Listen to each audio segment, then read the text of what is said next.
नमस्कार विद्यार्थी शिक्षक मित्रांनो, B.Ed अभ्यासक्रमामध्ये तुम्हा सर्व विद्यार्थी शिक्षकांचं अगदी मनापासून हार्दिक असं स्वागत. द्वितीय वर्ष अभ्यासक्रमामध्ये एकूण 12 कोर्स कोड आहे. कोर्स कोड क्रमांक 201 ते 212 याची ओझरती ओळख आपण प्राध्यापक निकम सर यांच्या तासिकेला घेतली. आज आपण प्रत्यक्षपणे या ठिकाणी काही कोर्स कोडचा मागोवा घेणार आहोत.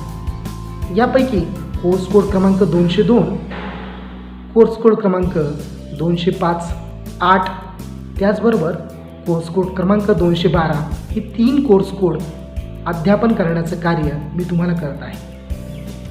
त्यापैकी एका कोर्स कोडची ओळख या ठिकाणी करणार आहोत. त्या कोर्स कोडचं टायटल आहे कोर्स कोड क्रमांक 202 ज्ञान आणि अभ्यासक्रम. या विषयाची या ठिकाणी पहिल्यांदा आपण विस्तृतपणे ओळख आजच्या या भागातून करून घेणार आहोत. चला तर कोर्स कोड क्रमांक 202 या ठिकाणी अभ्यासूया. पाठ्यक्रमाची उद्दिष्टे, ऑब्जेक्टिव्हज ऑफ सिलेबस. विद्यार्थी शिक्षकांना पुढील बाबतीत क्षमतावान बनवणे.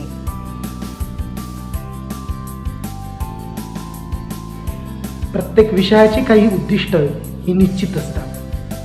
तो अभ्यासक्रम अंगीकारण्यासाठी, तो पाठ्यक्रम अंगीकारण्यासाठी ते उद्दिष्ट आपल्याला उपयोगी ठरत असतात. अर्थात ह्याही कोर्स कोडची काही उद्दिष्ट आहेत. कोर्स कोड 202 साठीची जी काही उद्दिष्ट यापुढे जी आपण पाहणार आहोत, या अभ्यासक्रमाच्या अंती ती आपल्या अंगीकारणं आवश्यक आहे. त्या दृष्टिकोनातून प्रथमतः आपण या अभ्यासक्रमाची, या पाठ्यक्रमाची आपण काही उद्दिष्ट पाहणार आहोत. चला तर या पाठ्यक्रमाची असणारी उद्दिष्ट जरा बघूयात. पहिलं उद्दिष्ट आहे ज्ञान निर्मितीचे स्रोत जाणून घेण्यासाठी मदत करणे. दुसरं म्हणजे ज्ञान, माहिती व कौशल्य यातील समकालीन संदर्भ जाणून घेणे. तिसरे आहे अभ्यासक्रम विकसनचे विविध आयाम, मूलाधार व तत्ववेत्त्याची मते जाणून घेणे. चौथा आहे बहुभाषावाद संकल्पना अद्याहृत करणे. पाचवा आहे कृतीयुक्त अध्ययन दृष्टिकोनाची ओळख करून देणे. आणि शेवटचं आहे विविध भाषा कौशल्यात वृद्धी करण्यासाठी प्रेरणा देणे. विद्यार्थी शिक्षक मित्रांनो, या पाठ्यक्रमाच्या शेवटी आपल्याला ही 6 उद्दिष्ट ही अंगीकारावायची आहे. आणि त्या दृष्टिकोनातून पाठ्यक्रमाची ओळख या भागापासून या पुढील वाटचालीस आपण सुरुवात करणार आहोत. तर त्या दृष्टिकोनातून तुम्हा सर्व विद्यार्थ्यांना शुभेच्छा.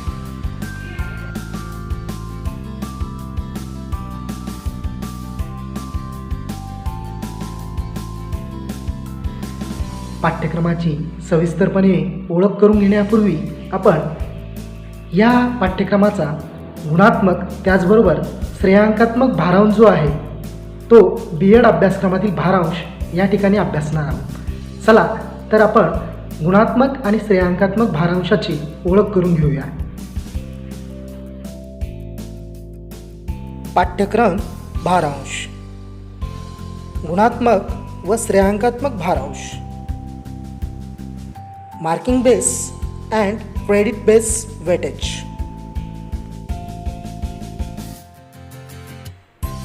श्रेयांकात्मक भारांश, credit based weightage.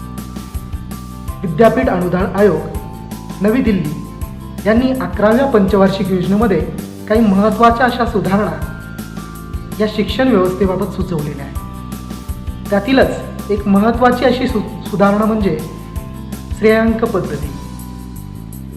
Doctor Sukhdev Thorat यांनी सन 2008 एक पत्र आपल्या शिक्षण विभागाला सोपवून त्यामध्ये श्रेयांक पद्धतीविषयक आग्रह धरलेला आहे. आणि त्या दृष्टिकोनातून सन 2009 पासून श्रेयांक पद्धती ही आपल्या शिक्षण व्यवस्थेमध्ये ही सुरू झाली. श्रेयांक पद्धती ज्याला आपण क्रेडिट सिस्टम असं संबोधतो. आपल्या ह्या अभ्यासक्रमामध्ये एका श्रेयांकासाठी सुमारे 20 गुण हे दिले जातात. अर्थात आपला हा जो काही ह्या कोर्स कोड 202चा पाठ्यक्रम आहे त्यासाठी एकूण 4 श्रेयांक दिलेले आहेत. ते कसे दिले आहेत ते आपण पुढच्या स्लाईडद्वारे जरा बघूया. कोर्स कोड 202साठी एकूण 4 श्रेयांक आहेत. या 4 श्रेयांकाचं विभाजन हे पुढील प्रमाणे होतं. यामधील जी काही प्रकरणं आहेत त्या प्रकरणामधील प्रकरण क्रमांक 1, 2, 3, 4 या प्रत्येक प्रकरणासाठी 1 श्रेयांक या पद्धतीने विभाजन झाल्याचं आपल्याला दिसून येतं. गुणात्मक भारांश, मास बेस वेटेज. सदर पाठ्यक्रम हा 80 गुणांसाठी आहे. या 80 गुणांचं वितरण हे नक्की कसं होतं हे या पुढील स्लाईडमध्ये आपण समजून घेऊया.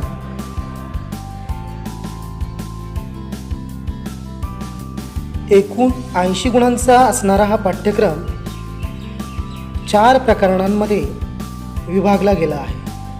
प्रकरण क्रमांक 1, 2, 3 व 4 यातील प्रत्येक प्रकरण हे 20 गुणांसाठी आहे. असे एकूण 4 प्रकरणांसाठी एकूण 80 गुणांचं वितरण हे दिलेलं आहे.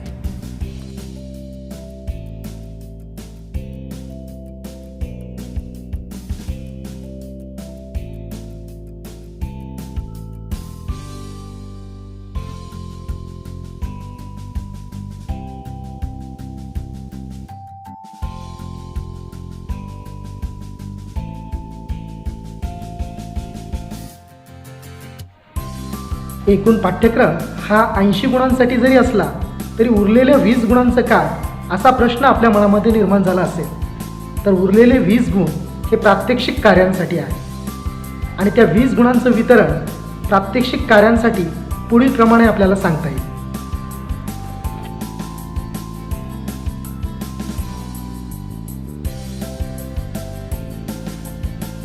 प्रात्यक्षिक कार्य 50 गुणांसाठी, MCQ चाचणी 50 गुणांसाठी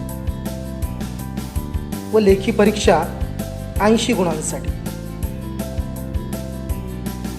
एकूण रूपांतरित गुणांचा विचार करता 50 अधिक 50 अधिक 80 बरोबर 180 असं 20 मध्ये एकूण गुणांचं रूपांतरण केलेलं आपल्याला दिसून येतं.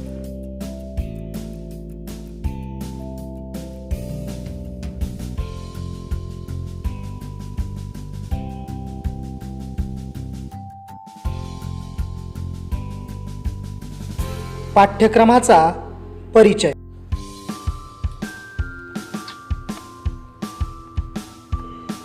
प्रकरण पहिले, ज्ञान आणि अभ्यासक्रम.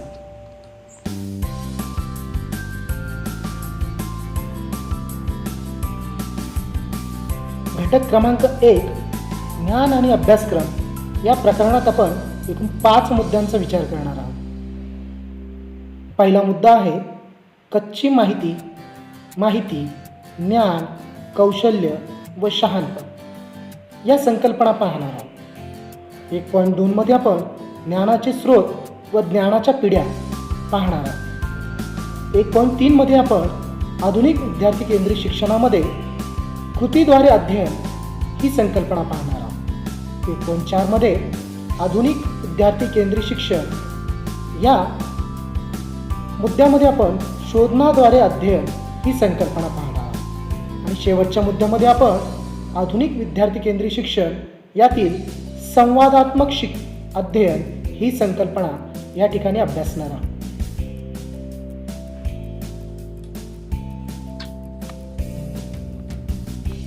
प्रकरण दुसरे, अभ्यासक्रमाचे पैलू.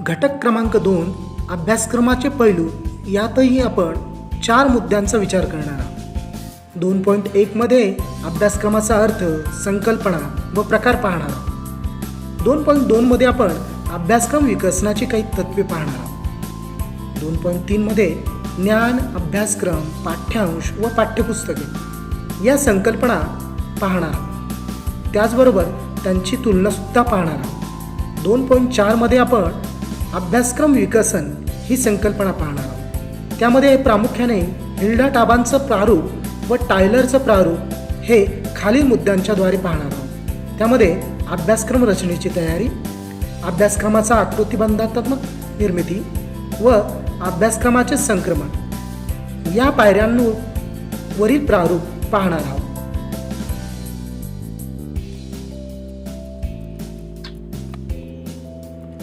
प्रकरण 3.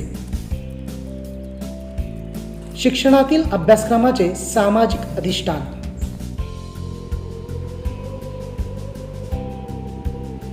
प्रकरण 3. शिक्षणातील अभ्यासक्रमाचे सामाजिक अधिष्ठान. यामध्ये एकूण 5 मुद्द्यांचा समावेश होतो. 3.1 भारतीय संविधानिक मूल्य आणि त्याचे माध्यमिक शिक्षणावर पडलेला प्रभाव हा मुद्दा या ठिकाणी पाहणार आहोत. 3.2 मध्ये आपण डॉक्टर बाबासाहेब आंबेडकर यांचे माध्यमिक शिक्षण विषयक काही विचार या ठिकाणी अभ्यासणार आहोत. 3.3 मध्ये आपण महात्मा गांधी यांचे माध्यमिक शिक्षण विषयक विचार पाहणार आहोत. 3.4 मध्ये रवींद्रनाथ टागोर यांचे माध्यमिक शिक्षण विषयक काही विचार पाहणार आहोत. आणि शेवटच्या मुद्द्यामध्ये आपण शिक्षण विषयक बहुसांस्कृतिक संदर्भांचा विचार करणार आहोत.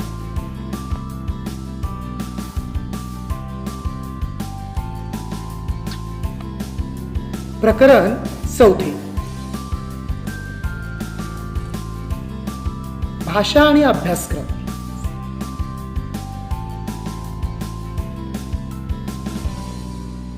प्रकरण 4 भाषा आणि अभ्यासक्रम. यात आपण एकूण 5 मुद्द्यांचा विचार करणार आहोत. 4.1 मध्ये आपण भाषा, त्याचा अर्थ, कुटुंब व शालेय भाषा, प्रमाणित भाषा व लोकभाषा आणि परकीय भाषा या संकल्पनांचा विचार करणार आहोत. 4.2 मध्ये आपण प्राध्यापक बुलोक यांचा अभ्यासक्रमापलीकडील भाषा या संदर्भ अहवालाचा विचार करणार आहोत. 4.3 मध्ये आपण मुखावाटे बोलणाऱ्या जाणाऱ्या विविध भाषांचा वर्ग अध्ययनातील उपयोग, शब्दसंपत्ती, चर्चा व प्रश्न विचारणा यांचा विचार करणार आहोत. 4.4 मध्ये आपण विविध विषय क्षेत्रातील वाचन, वाचनाच्या कार्यनीती, वाचन व लेखन यातील सहसंबंध याबाबतचा विचार करणार आहोत. आणि शेवटच्या मुद्द्यामध्ये आपण 4.5 मध्ये बहुभाषावाद ही संकल्पना, अर्थ आणि त्याचे स्वरूप, बहुभाषावादाचे महत्त्व व वर्ग वातावरणामध्ये बहुभाषावादाची निर्मिती याबाबत आपण विचार करणार आहोत. सदर पाठ्यक्रम अभ्यासासाठी काही संदर्भ साहित्य.